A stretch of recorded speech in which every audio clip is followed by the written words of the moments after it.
Audio 2 मनुष्य में देवत्व का उदय व धरती पर स्वर्ग अवतरण। लेखक वेदमूर्ति तपोनिष्ठ पंडित श्री राम शर्मा आचार्य।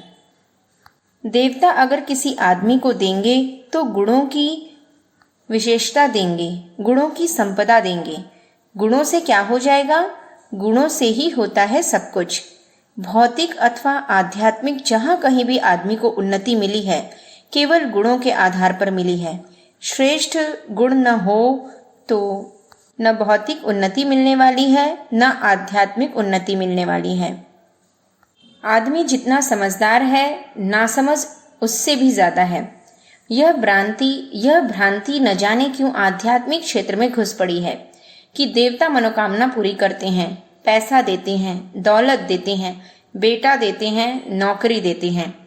इस एक भ्रांति ने इतना ज्यादा व्यापक नुकसान पहुंचाया है कि आध्यात्मिकता का जितना बड़ा लाभ, जितना बड़ा उपयोग था, संभावनाएं थीं, उससे जो सुख होना संभव था, उस सारी की सारी संभावना को इसने तबाह कर दिया।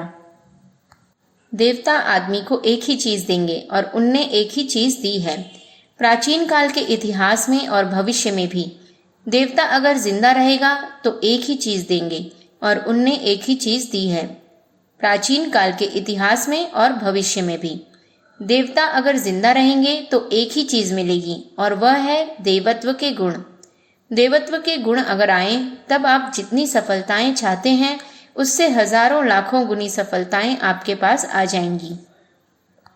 क्या आप चाहते हैं आपको देवत्व के स्थान पर 300-400 रुपए की नौकरी दिलवा दें, कोई देवता, संत या आशीर्वाद या कोई मंत्र, तो वह नाचीज हो सकती है। लेकिन अगर देवता देवत्व प्रदान करते हैं तो वह नौकरी आपके लिए इतनी कीमत की करवा देंगे कि आप निहाल हो जाएंगे। विवेकानंद रामकृष्ण परमहंस के पास नौकरी मांगने गए थे, पर मिला क्या? देवत्व, भक्ति, शक्ति और शांति। यह क्या चीज थे? गुण। मनुष्य के ऊपर कभी संतों ने कभी किसी को दिया है तो उन्होंने एक ही चीज दी है, अंतरंग में उमंग। एक ऐसी उमंग जो आदमी को घसीटकर सिद्धांतों की ओर ले जाती है। जब आदमी के ऊपर सिद्धांतों का नशा चढ़ता है तब उसका मैग्नेट, उसका आकर्षण, उसकी वाणी, उसकी प्रामाणिकता इस कदर सही हो जाती है कि हर आदमी खिंचता हुआ चला आता है और हर कोई सहयोग करता है। विवेकानंद को सम्मान और सहयोग दोनों मिला। यह किसने दी थी? काली ने। काली अगर किसी को कुछ देगी तो यही चीज देगी। अगर दुनिया में दोबारा कोई रामकृष्ण जिंदा होंगे या पैदा होंगे तो इसी प्रकार का आशीर्वाद देंगे जिससे आदमी के व्यक्तित्व विकसित होते चले जाएं।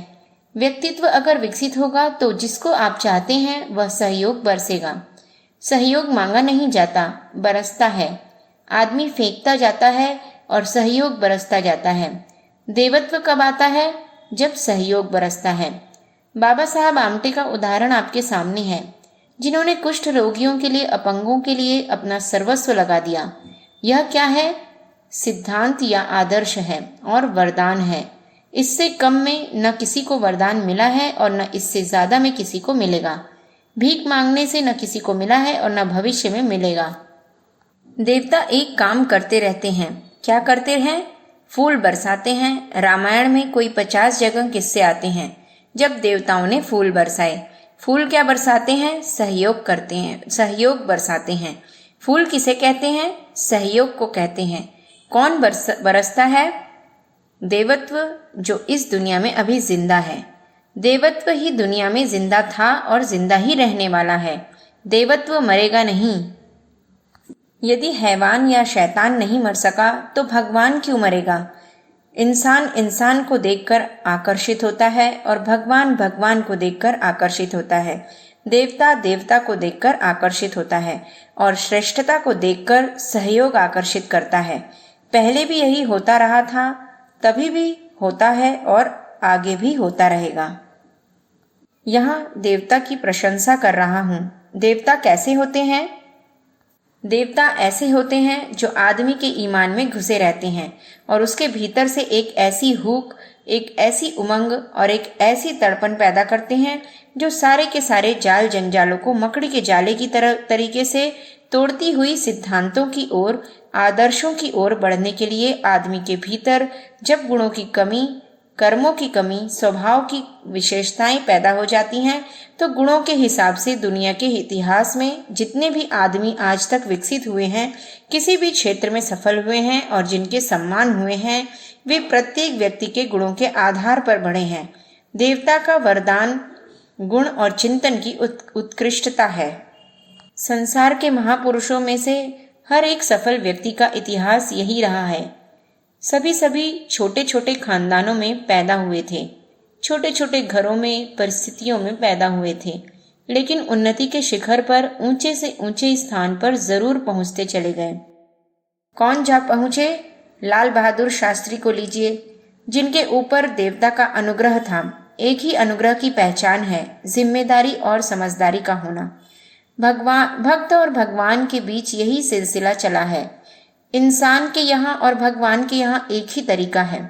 पूजा क्यों करते हैं? पूजा का मतलब एक ही है, इंसानी गुणों का विकास, इंसानी कर्म का विकास, इंसानी स्वभाव का विकास। आपने जो समझ रखा है कि पूजा के आधार पर यह मिलेगा वह मिलेगा, यह सारी गलतफहमी इसलिए हुई है। पूजा के आधार पर वस्तुतः दयानतदारी मिलती है, शराफत मिलती है, ईमानदारी मिलती है, आदमी को ऊंचा दृष्टिकोण मिलता है। अगर आपने गलत पूजा की होगी तब आप भटक रहे होंगे। पूजा आपको इस एक तरीके से करनी चाहिए कि जो पूजा के लाभ आज तक इतिहास में मनुष्यों को मिले हैं, हमको भी मिलने चाहिए। हमारे गुणों का विकास, कर्म का विकास, चरित्र का विकास और भावनाओं का विकास होना चाहिए। देवत्व इसी का नाम है। देवत्व जब आपके पास आएगा तो आपके पास सफलता आवेगी। हिंदुस्तान के इतिहास पर दृष्टि डालिए। उसके पन्ने पर जो बेहतरीन आदमी दिखाई पड़ते हैं, वे अपनी योग्यता के आधार पर नहीं, अपनी विशेषता के आधार पर महान बने हैं। महामना मालवीय जी का उदाहरण सुना है आपने? कैसे शानदार व्यक्ति थे वे। उन पर देवताओं का अनुग्रह बरसा था और छोटे आदमी से वे महान हो गए। मित्रों, भगवान जब प्रसन्न होते हैं तो वह चीज नहीं देते जो आप मांगते हैं। फिर क्या चीज देते हैं? वह चीज देते हैं जिससे आदमी अपने बलबूते पर खड़ा हो जाता है और चारों ओर से उसे सफलताएं मिलती हुई चली जाती हैं। सारे के सारे महापुरुषों को आप देखते चले जाइए। कोई भी दुनिया के पर्दे पर ऐसा नहीं हुआ है जिसको दैवी सहयोग न मिला हो, जिसको जनता का सहयोग न मिला हो, जिसको भगवान का सहयोग न मिला हो। ऐसे एक भी आदमी का नाम आप बतलाइए जिसके अंदर से विशेषताएं पैदा न हुई हों, जिनसे आप दूर रहना चाहते हैं, जिनसे आप बचना चाहते हैं, जिनके प्रति आपका कोई लगाव नहीं है। ये चीजें जिनको आप आदर्शवाद कहते हैं, सिद्धांतवाद कहते हैं, दुनिया के हिस्से का हर आदमी जिसको श्रेय मिला है उसे धन भी मिला है। जहां आदमी को श्रेय मिलेगा वहीं उसे वैभव भी मिले बिना रहेगा नहीं। संत गरीब नहीं होते, वे उदार होते हैं और जो पाते हैं खाते नहीं, दूसरों को खिला देते हैं। देवत्व इसी को कहते हैं। आदमी के भीतर का मादा जब विकसित होता है तो बाहरी दौलत उसके निकट बढ़ती चली जाती है। उदाहरण क्या बताऊं? प्रत्येक सिद्धांतवादी का यही उदाहरण है। उन्हीं को मैं देवभक्त कहता हूँ, देवोपासक उन्हीं को मैं कहता हूँ। उन्हीं की देवभक्ति को मैं सार्थक मानता हूँ जो अपने गुणों के आकर्षण के आधार पर देवता को अपने आकर्षण में खींच सकने में समर्थ हुए। आपकी भाषा में कहूँ तो देवता जब प्रसन्न होते हैं तो आपको देवत्व के गुण देते हैं, देवत्व के कर्म देते हैं, देवत्व का चिंतन देते हैं और देवत्व का स्वभाव देते हैं। यह मैंने आपकी भाषा में कहा है। हमारी परिभाषा इससे अलग है। मैं यह कह सकता हूँ कि आदमी अपने देवत्व के गुणों के आधार पर देवता को मजबूर करता है, देवता पर दबाव डालता है, उसे विवश करता है और यह कहता है कि आपको हमारी सहायता करनी चाहिए और सहायता करनी पड़ेगी। भक्त इतना मजबूत होता है जो भगवान के ऊपर दबाव डालता है और कहता है कि हमारा ड्यू है, आप हमारी सहायता क्यों नहीं करते। वह भगवान से लड़ने को आमादा हो जाता है कि आपको हमारी सहायता करनी चाहिए। कामना करने वाले भक्त नहीं हो सकते। भक्त शब्द के साथ में भगवान की इच्छाएं पूरी करने की बात जुड़ी रहती है। कामना पूर्ति आपकी नहीं, भगवान की। भक्त की रक्षा करने का योगक्षेम भगवान व्रत लिए हैं। योगक्षेम वहा में हम, यह सही है कि भगवान ने योगक्षेम को पूरा करने का व्रत लिया हुआ है, पर हविस पूरा करने का जिम्मा नहीं लिया। आपका योग और क्षेम अर्थात आपकी शारीरिक और मानसिक आवश्यकताएं पूरी करना उनकी जिम्मेदारी है। आपकी भौतिक मानसिक आवश्यकताएं पूरी करना भगवान की जिम्मेदारी है, पर आपकी हविस पूरी नहीं हो सकती। हविसों के लिए, तृष्णाओं के लिए भागिए मत। यह भगवान की शान में, भक्त की शान में, भजन की शान में गुस्ताखी है, सबकी शान में गुस्ताखी है। भक्त और भगवान का सिलसिला इसी तरह से चलता रहा है और इसी तरीके से चलता रहेगा। भक्त मांगते नहीं, दिया करते हैं। भगवान कोई इंसान नहीं है, उसे तो हमने बना लिया है। भगवान वास्तव में सिद्धांतों का समुच्चय है। सिद्धांतों के प्रति, आदर्शों के प्रति आदमी के जो त्याग और बलिदान है, वस्तुतः यही भगवान की भक्ति है। देवत्व इसी का नाम है। प्रामाणिकता आदमी की इतनी बड़ी दौलत है कि जनता का उस पर सहयोग बरसता है, स्नेह बरसता है, समर्थन बरसता है। जहाँ स्नेह, समर्थन और सहयोग बरसता है, वहाँ आदमी के पास किसी चीज की कमी नहीं रह सकती। बुद्धि की प्रामाणिकता के लिए, सद्भावना के लिए, उदारता के लिए लोगों ने उनके ऊपर पैसे बिखेर दिए। गांधी जी की प्रामाणिकता और सद्भावना श्रेष्ठ कामों के लिए उनकी लगन, उदारता लोकहित के लिए थी। व्यक्तिगत जीवन में श्रेष्ठता और प्रामाणिकता को लेकर चलने के बाद में वे भक्तों की श्रेणी में सम्मिलित होते चले गए। सारे समाज ने उनको सहयोग दिया, दान दिया और उनकी आज्ञा का पालन किया। लाखों लोग उनके कहने पर जेल चले गए। लाखों लोगों ने अपने सीने पर गोलियां खाई। क्या यह हो सकता है? हाँ, शर्त एक ही है कि आप प्रकाश की ओर चलें। छाया आपके पीछे पीछे चलेगी। आप तो छाया के पीछे पीछे भागते हैं, छाया ही आप पर हावी हो गई है। छाया का अर्थ है माया। आप प्रकाश की ओर चलिए, सिद्धांतों की ओर चलिए। आदर्श और सिद्धांत, इन्हीं का नाम हनुमान है, इन्हीं का नाम भगवान है। मित्रों, जो हविस आपके ऊपर हावी हो गई, उससे पीछे हटिए, तृष्णाओं से पीछे हटिए और उपासना के स्तर पर पहुंचने की कोशिश कीजिए, जहाँ की आपके भीतर से, व्यक्तित्व में से श्रेष्ठता का विकास होता है। भक्ति यही है। अगर आपके भीतर से श्रेष्ठता का विकास हुआ हो, मैं आपको विश्वास दिलाता हूँ कि आपको जनता का वरदान मिलेगा। चारों ओर से इतने वरदान मिलेंगे कि जिसको पाकर के आप निहाल हो जाएंगे। भक्ति का यही इतिहास है, भक्त का यही इतिहास है। भगवान के अनुग्रह का, गायत्री माता के अनुग्रह का यही इतिहास है। भक्त का यही इतिहास है। भगवान के अनुग्रह का, गायत्री माता के अनुग्रह का यही इतिहास है, यही इतिहास था और यही इतिहास रहेगा। अगर इस रहस्य को, सार को समझ लें तो आपका यहाँ आना सार्थक हो जाए, आपका गायत्री अनुष्ठान सार्थक हो जाए।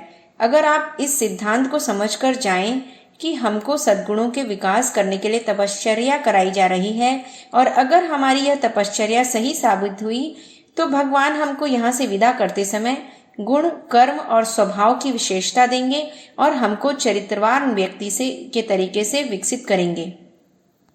चरित्रवान व्यक्ति जब विकसित होता है तब उदार हो जाता है, परमार्थ परायण हो जाता है, लोक सेवी हो जाता है, जनहितकारी हो जाता है और अपने शूद्र स्वार्थ को देखना शुरू कर देता है। आपकी अगर ऐसी मनस्थिति हो जाए तो मैं कहूँगा कि आपने सच्ची उपासना की और भगवान का वरदान पाया। आप सच्चा वरदान पाकर के निहाल हो सकते हैं, जिससे कि आज तक के सारे भक्त निहाल होते रहे हैं। मैंने इसी रास्ते पर चलने की कोशिश की और अपने जीवन में प्रत्यक्ष रूप से भगवान के वरदानों को देखा और पाया। मैं चाहता था कि आप लोग जो इस शिविर में आए हैं, जो वसंत के निकट जा पहुंचा है, यह प्रेरणा लेकर के जाए कि हम पर भगवान कृपा करें कि हमको श्रेष्ठता के लिए, आदर्शों के लिए कुछ त्याग और बलिदान करने की, चरित्र को श्रेष्ठ और उज्जवल बनाने की प्रेरणा भीतर से मिले और बाहर से मिले। अगर ऐसी कुछ प्रेरणा आपको मिले तो उसके फलस्वरूप आप जो कुछ भी प्राप्त करेंगे वह इतना शानदार होगा कि जिससे आप निहाल हो जाएं, आपका देश निहाल हो जाए, गायत्री माता निहाल हो जाएं। अगर आप इस तरह की कुछ प्राप्ति और उपलब्धि कर सकें। आज की बात समाप्त।